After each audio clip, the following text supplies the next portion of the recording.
사랑하는 유튜브 시청자 여러분, 안녕하세요. 케이지입니다. 방금 전에 스파이더맨 뉴 유니버스를 보고 급하게 영상을 만들게 됐는데요. 시사회 때 너무 재밌게 봤고 평단의 평가도 좋아서 여러분들이 보시기 전에 혹은 보신 후에 도움이 되실 만한 내용들을 준비해봤어요. 일단 앞으로는 어떤 컨텐츠든 리뷰를 할 때는 등급을 매기는 방식을 적용하려고 합니다. 기준은 normal, 위로는 good, awesome, 그리고 fucking awesome 등급이 있습니다. 아래로는 bad, super bad, 그리고 망작에게만 지어지는 특별한 칭호, 이런 등급이 있습니다. 마치 욕처럼 들릴 수도 있지만 사실 스펠링을 보시면 욕이 아니라는 점을 이해해 주시면 감사하겠습니다. 먼저 제목 얘기 좀 해볼게요. 한국이나 일본, 그 밖에 기타 등등 모든 국가들은 제목의 현지화를 어느 정도 거치게 됩니다. 한국판 제목은 뉴 유니버스가 됐어요. 원래 제목은 인투 더 스파이더버스입니다.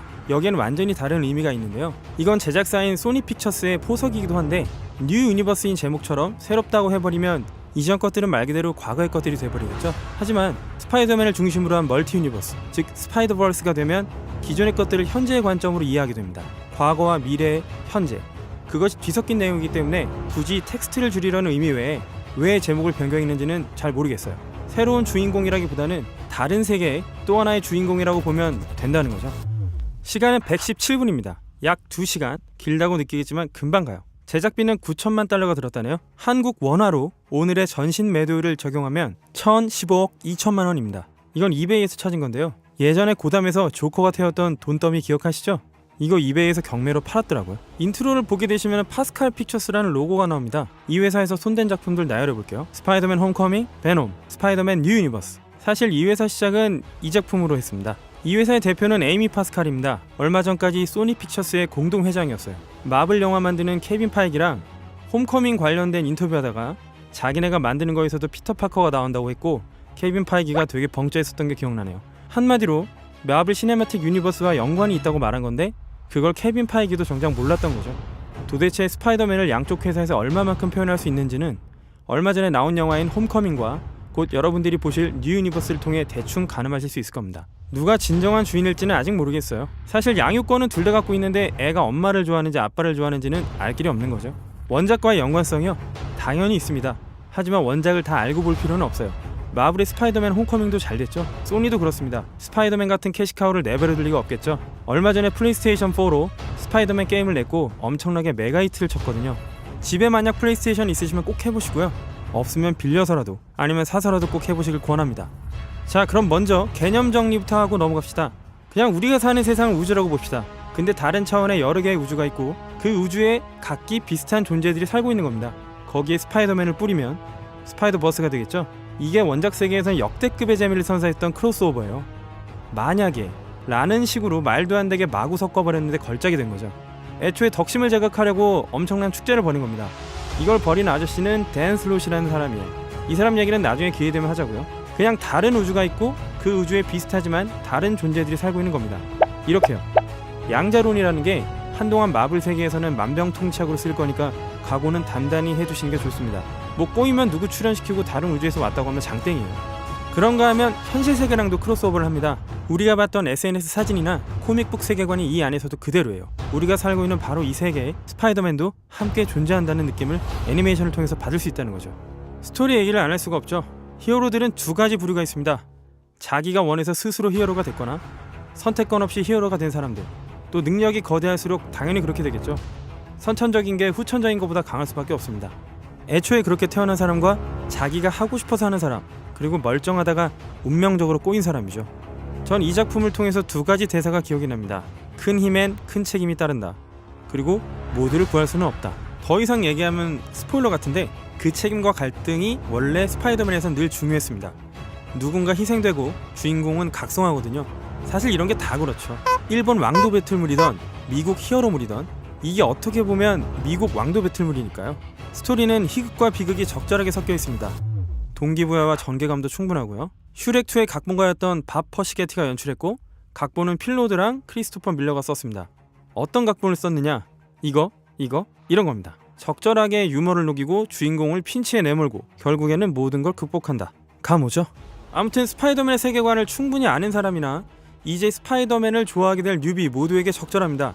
세부적인 캐릭터들을 일일이 설명하진 않아요. 특히 왜 저 사람이 악역인지가 불충분하죠. 그가 왜 누군가의 신복인지를 말하지 않아요. 원작을 보면 되지 않냐 하셔도 원작인 얼티밋 스파이더맨을 봤어도 그 설정과 다른 부분도 있거든요. 그 설명이 조금 부족했다고 생각해요. 그래도 이해가 안 되는 부분은 전혀 없었고요. 시간이 생각보다 정신없이 흘러요 진짜. 그리고 기대하셔도 좋은 게 정말 끝내주는 반전이 있습니다. 주인공의 이름은 마일즈입니다. 에어조던 신고 뛰어다니죠. 흑인이고요. 이 두 번째 스파이더맨은 원작에선 얼티밋 스파이더맨을 통해서 등장합니다. 아빠는 흑인이고 엄마는 히스패닉이고요. 이 내용을 처음 접하시면 아마 잘 구분이 안 되실 거예요. 외국인들이 한중일 동양인 잘 구분 못하잖아요. 약간 그런 느낌이에요. 마일즈의 아빠는 경찰이죠. 스파이더맨 게임에서도 볼 수가 있는데 게임에서는 아버지의 죽음이 동기가 돼서 뭔가를 결심한 마일즈가 거미에 물리는 바람에 스파이더맨이 됩니다. 게임의 애니메이션과 다른 점은 게임 속 엔딩씬에서 마일즈와 피터가 그냥 한 세계에서 공존하게 될 것을 암시합니다. 앞으로의 작품도 그렇게 갈 확률이 높아 보이죠. 캐피셜을 한번 끼얹어 보겠습니다. 소니 쪽 스파이더맨은 피터 파커를 슬슬 정리하거나 한동안은 마일즈 체제로 갈 것 같습니다. 피터 파커는 마블 시네마틱 유니버스에서 보라는 거죠. 게임에서도 마일즈가 많이 활약할 것 같고요. 이번 작품도 피터 파커가 나오긴 하지만 조연으로서 마일즈의 멘토처럼 등장합니다. 만약에 원작을 모르고 이 작품을 보면 충격적인 부분도 좀 있고요. 되려 원작을 알기 때문에 충격적인 부분도 있습니다. 피터 파커를 너무 진부하고 평범하게 그렸다고 보는 사람도 있을 겁니다. 그런데 피터는 좀 원래 그래요. 그냥 과학 좋아하는 청년이거든요. 그리고 그 순수한 청춘의 에너지가 매력이고요. 이런 멀티버스 설정은 애니메이션, 영화, 코믹스, 게임 속에서도 자유자재로 쓰일 것 같습니다. 이 모든 다양성을 스파이더맨이라는 하나의 터널을 통해서 교묘하게 재배치하겠다는 거죠. 등장 캐릭터들은 상상을 초월합니다. 몇 가지 인상적인 것만 말씀드릴게요. 일본의 모해적 감각을 서양 사람이 어레인지한 느낌의 캐릭터가 나오기도 합니다. 텀블러 같은 데 들어가시면 볼 수 있는 일러스트 같아요. 전 누아르를 엄청 좋아하는데 이 캐릭터는 뭐 원래 유명하니까요. 참고로 니콜라스 케이지고 킹핀이 리브 슈라이버입니다. 모르시겠다고요? 이 아저씨랑 이 아저씨예요. 시각 디자인은 너무 압도적입니다. 쉴 새 없이 다양한 컬러가 쏟아져 나오고 빛과 어둠을 아름답게 구현합니다. 그래피티와 사이키한 네온이 가득하죠. 비주얼적으로 세가의 제센 라디오 같은 게임에서 영향을 좀 받은 느낌이에요. 스플래툰도 좀 생각나네요. 공개된 화면들을 보시면 꽤 만화적이라고 생각되실 텐데요. 만화칸 같은 연출, 명암을 표현할 때 우리가 만화책에서 보는 스크린톤 같은 필터를 쓰고 배경은 RGB 스플릿이라고 하죠. 빨간과 녹색과 파랑을 분할해서 조금씩 엇나가게 보이게 하는 거. 그래서 약간 스테레오 3D 같아요. 빨간과 파랑 옛날 3D로 보는 그런 그림 같죠. 3D 그래픽으로 렌더링된 애니메이션인데 뚝뚝 끊어져 보이죠? 이런 느낌 같죠. 더 전통적인 애니메이션 느낌을 주려고 프레임을 삭제한 거거든요. 움직이는 영상은 정지 화면의 연속이라고 보시면 되는데 프레임이라는 건 1초에 몇 장의 정지 화상이 사용됐냐는 겁니다.